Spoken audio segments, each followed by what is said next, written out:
इस डिक्टेशन की advance outlines और पीडीएफ के लिए हमारे पेड बैच से जुड़ें। और अगर वीडियोस पसंद आ रही हैं तो वीडियो को लाइक करें और इस चैनल को सब्सक्राइब करें। डिक्टेशन स्टार्ट होगी 5 सेकंड बाद। महोदय, अर्थशास्त्रियों द्वारा पिछले काफ़ी समय से देश की निरंतर बढ़ती जा रही घाटे की अर्थव्यवस्था के प्रति गंभीर चिंता प्रकट की जाती रही है, लेकिन वर्तमान सरकार भी पूर्ववर्ती सरकारों की भांति विभिन्न राजनीतिक कारणों से इस स्थिति पर लीपापोती करती चली आ रही थी। अब जब सरकार को यह चिंताजनक स्थिति सभी सीमाओं को पार करती हुई दिखाई देने लगी, तो उसे विवस्था में इस पर अंकुश लगाने के लिए कुछ अलोकप्रिय कदम उठाने पड़े हैं। बजटीय घाटे को अगले वर्ष कम करने के लिए उठाए जाने वाले कदमों का संकेत देते हुए वित्त मंत्री ने 23 जनवरी को आयोजित सर्वदलीय बैठक में कहा था कि इस बार हमने एक कड़ा बजट तैयार किया है, क्योंकि उदारता अपना कर वर्तमान वित्तीय संकट पर काबू नहीं पाया जा सकता। राज्यों के मुख्यमंत्रियों के साथ हुई अपनी बैठक में भी वित्त मंत्री ने इसी प्रकार का संकेत दिया था। इन मुख्यमंत्रियों का कहना था कि उन्हें भी अपने अपने राज्यों में आर्थिक संकटों का सामना करना पड़ रहा है। उद्योग व्यापार चैम्बर के नेताओं के साथ हुई अपनी बैठकों में भी वित्त मंत्री प्राय देश की कठिन आर्थिक स्थिति का उल्लेख करते रहे हैं। इन सभी बातों को देखते हुए यही अनुभव हो रहा था कि सरकार को कुछ ऐसे कदम उठाने को विवश होना पड़ेगा जिन्हें वह अभी तक उठाने में हिचकिचाती रही है। इस स्थिति में सरकार के समक्ष दो ही विकल्प थे, या तो वह करों में वृद्धि करती या फिर वर्तमान में दी जा रही विभिन्न रियायतों या आर्थिक सहायता में कमी करती। जहाँ तक कर बढ़ाने का प्रश्न है, तो अब इनमें वृद्धि की संभावना कम ही दिखाई देती है। पिछले कुछ वर्षों में सरकार ने करों से आय बढ़ाने तथा कर चोरी को रोकने के लिए व्यक्तिगत आयकर व कंपनी करों में कमी की है। सरकार ने काले धन को देश की मुख्य धारा में लाने के लिए पहले स्वैच्छिक आय घोषणा शुरू की थी, जिसमें लगभग 13,000 करोड़ रुपए की आय हुई।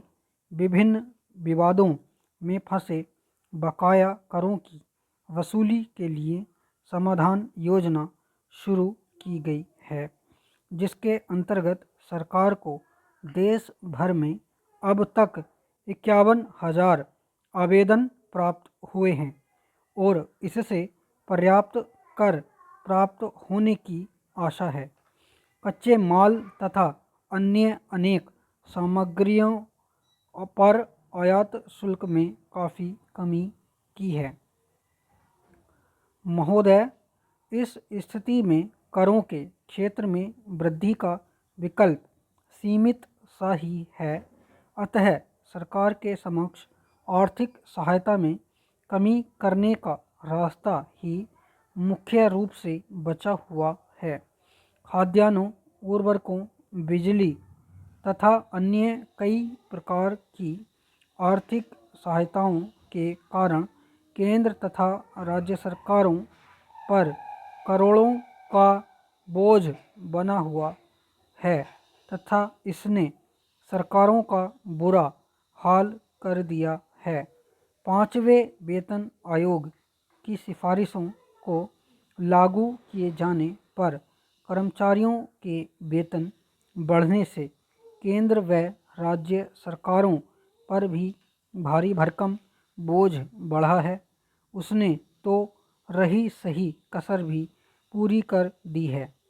केंद्र व राज्यों में पहले से ही आवश्यकता से अधिक कर्मचारी हैं तथा उन्हें वेतन आयोग की सिफारिशों के अनुरूप पिछला बकाया देने में सरकार को काफ़ी बोझ उठाना पड़ रहा है। अब सरकार के सामने अपने आर्थिक घाटे को कम करने के लिए एक ही चारा था कि वह सार्वजनिक वितरण प्रणाली द्वारा सस्ती दरों पर बेचे जाने वाले गेहूं, चावल, चीनी तथा यूरिया के बिक्री मूल्यों में वृद्धि करे। इसी के दृष्टिगत केंद्र सरकार ने 28 जनवरी से गेहूं, चीनी और चावल की कीमतों में 30% तथा यूरिया की कीमतों में 11% तक की वृद्धि कर दी। पूर्व वित्त मंत्री शुरू से ही इस प्रकार की आर्थिक सहायता में कमी कर देश की अर्थव्यवस्था को राजस्व घाटे के संकट से बचाने के लिए बल देते आ रहे हैं। यही कारण है कि बजट सत्र से पूर्व संसदीय कार्य मंत्री द्वारा बुलाई गई सर्वदलीय बैठक में इस संबंध में किसी भी विपक्षी नेता ने अपना विशेष विरोध नहीं किया था। गेहूं व चावल की मूल्य वृद्धि के बारे में कांग्रेस ने अभी तक कोई विरोध प्रकट नहीं किया है। यदि उसकी ओर से कोई विरोध किया भी जाएगा तो वह मात्र औपचारिक ही होगा। अभी तक इस संबंध में माकपा द्वारा ही विरोध प्रकट किया जा रहा है। वस्तुतः सरकारों द्वारा दी जाने वाली आर्थिक सहायता का उद्देश्य तो यह था कि इससे सामान्य जनता को आवश्यक वस्तुएं व अन्य सेवाएं उचित मूल्य पर मिलें, लेकिन धीरे धीरे विभिन्न निहित तथा राजनीतिक स्वार्थों के कारण इनका दुरुपयोग व भ्रष्टाचार बढ़ने लगा। सरकार द्वारा सस्ते मूल्य पर दी जाने वाली खाद्यान्न व अन्य वस्तुएं गरीब जनता को मिलने की बजाय काला बाजार में जाने लगीं। सरकार गेहूं, चावल आदि के समर्थन मूल्य बढ़ाती जा रही है, जिसके कारण अन्य कार्यों के लिए बहुत कम पैसा बच पाता है।